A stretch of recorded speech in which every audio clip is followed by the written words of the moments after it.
Hünermenda medyaya Avusturya'yı navdar veli eksport beriya ve buna peşengeha ve yalıviyana de hevpevi nekede gotku civakanıha her diçe pırtırsın ordardı be. O evrevş ligor salen 1970 gaveke paşveçuyiye. Export balkışanku ger ev irodisa le peşgel hünera xwe peşkeş bikira polis ve demu desbahata o ev desteser bikira.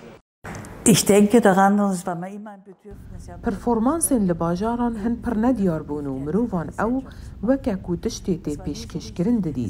Gelo em dikarin heman tiştan îro bikîn, hûn ê îro çi bikin? Bêguman ew ê rexneyan zêde bike û polîs yekser wê bihatan û ez bigirtima. Export ya ku navê wê ya rastîn Waltraud Lehnerê tenê ji hêla dayika xwe ve li Awstrya piştî şerê bi naziyan re hatiye mezin kirin.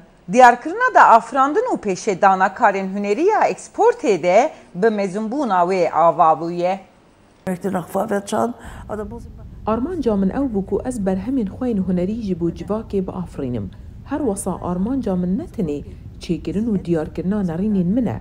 Lewma di hunera xwe de armanca min ya rastîn ew bû ku ez berhemên hunerî bixim nava pêvajoyek civakî. Export ya ku navê wê ya rastîn Waltraud Lehnerê tenê ji hêla dayika xwe ve li Awstrya piştî şerê bi naziyan re hatiye mezin kirin. Diyarkirina da afrandin û pêşedana karên hunerî ya eksportê de bi mezûnbûna wê ava bûye. Die Messen und die Rituale der Kirche. Gava em berevpêş ve diçîn dibe utopya herdem li wir be. û ez naxwazim paş ve binêrim, dixwazim li pêş binêrim. Lewma divê ez rêkekê bibînim ku her sê tiştan pêk ve girê bidim. Niha pêşeroj û siberojê. Ev ê tiştê ku min hewil daye di wêneyên xwe de diyar bikim. Export ku li dibistaneke dêrê perwerde dîtiye dibêje ku merasim û ahengên li dêrê her tim pir bala wê kişandine û wan ser wê bandor çêkirine. Es war natürlich, weil Min gelek hej merasîmên olîyên dêrê dikirin, gelek xweş bûn. Carna ez bi tinê ji wan merasîman diçûm dêrê. Her wisa di wan merasîman de kêlî hene ku tiştek naqewime. Vê yekî bandor li min kir û ez heyran hiştim. Bêguman vê yekî jî bandor li ser derbirîna hunera min kir.